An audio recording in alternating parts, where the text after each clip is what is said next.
श्री सीताराम चंद्राभ्याम नमः। बालकांड 39वां सर्ग। इंद्र के द्वारा राजा सगर के यज्ञ संबंधी अश्व का अपहरण, सगर पुत्रों द्वारा सारी पृथ्वी का भेदन तथा देवताओं का ब्रह्मा जी को यह सब समाचार बताना। विश्वामित्र जी की कही हुई कथा सुनकर श्री रामचंद्र जी बड़े प्रसन्न हुए। उन्होंने कथा के अंत में अग्नितुल्य तेजस्वी विश्वामित्र मुनि से कहा, ब्राह्मण, आपका कल्याण हो। मैं इस कथा को विस्तार के साथ सुनना चाहता हूँ। मेरे पूर्वज महाराज सगर ने किस प्रकार यज्ञ किया था? उनकी वह बात सुनकर विश्वामित्र जी को बड़ा कौतूहल हुआ। वे यह सोचकर कि मैं जो कुछ कहना चाहता हूँ उसी के लिए ये प्रश्न कर रहे हैं, जोर जोर से हंस पड़े। हंसते हुए से ही उन्होंने श्री राम से कहा, राम, तुम महात्मा सगर के यज्ञ का विस्तार पूर्वक वर्णन सुनो। पुरुषोत्तम, शंकर जी के ससुर हिमवान नाम से विख्यात पर्वत विंध्याचल तक पहुंचकर तथा विंध्य पर्वत हिमवान तक पहुंचकर दोनों एक दूसरे को देखते हैं।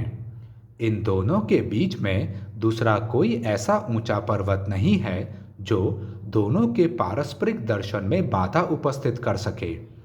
इन्हीं दोनों पर्वतों के बीच आर्यावर्त की पुण्य भूमि में उस यज्ञ का अनुष्ठान हुआ था।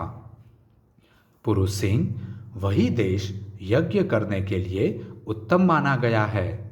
तात ककुत्स्थ नंदन, राजा सगर की आज्ञा से यज्ञनीय अश्व की रक्षा का भार सुदृढ़ धनुर्धर महारथी अंशुमान ने स्वीकार किया था, परंतु पर्व के दिन यज्ञ में लगे हुए राजा सगर के यज्ञ संबंधी घोड़े को इंद्र ने राक्षस का रूप धारण करके चुरा लिया।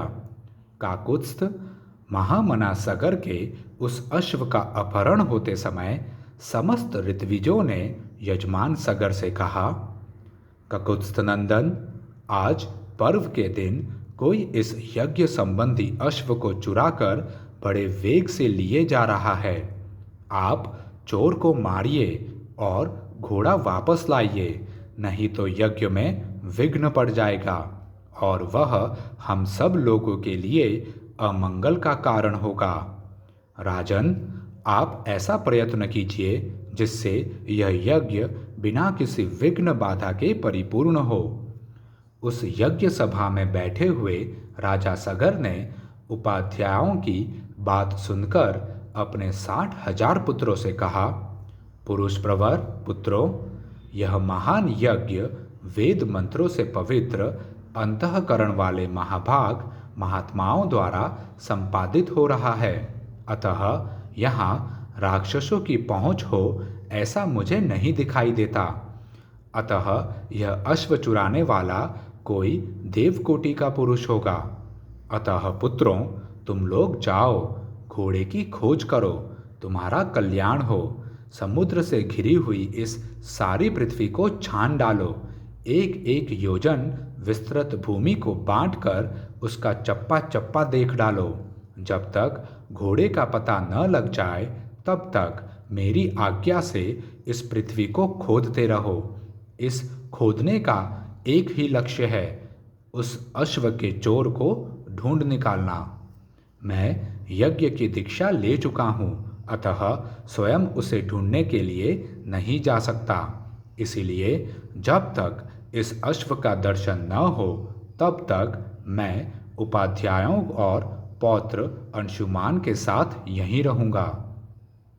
श्री राम पिता के आदेश रूपी बंधन से बंधकर वे सभी महाबली राजकुमार मन ही मन हर्ष का अनुभव करते हुए भूतल पर विचरने लगे। सारी पृथ्वी का चक्कर लगाने के बाद भी उस अश्व को न देखकर उन महाबली पुरुष सिंह राजपुत्रों ने प्रत्येक के हिस्से में एक एक योजन भूमि का बंटवारा करके अपनी भुजाओं द्वारा उसे खोदना आरंभ किया। उनकी उन भुजाओं का स्पर्श वज्र के स्पर्श की भांति दुस्सह था। रघुनंदन उस समय वज्र तुल्य शूलों और अत्यंत दारुण हलों द्वारा सब ओर से विदीर्ण की जाती हुई वसुधा आर्तनाद करने लगी। रघुवीर उन राजकुमारों द्वारा मारे जाते हुए नागों, असुरों, राक्षसों तथा दूसरे दूसरे प्राणियों का भयंकर आर्तनाद गूंजने लगा। रघुकुल को आनंदित करने वाले श्री राम, उन्होंने 60,000 योजन की भूमि खोद डाली, मानो वे सर्वोत्तम रसातल का अनुसंधान कर रहे हों।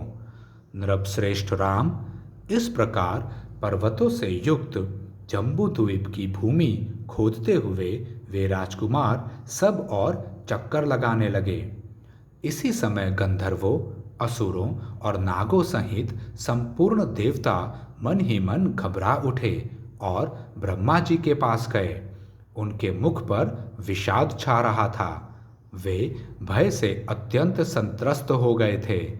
उन्होंने महात्मा ब्रह्मा जी को प्रसन्न करके इस प्रकार कहा, भगवान, सगर के पुत्र इस सारी पृथ्वी को खोदे डालते हैं और बहुत से महात्माओं तथा जलचारी जीवों का वध कर रहे हैं।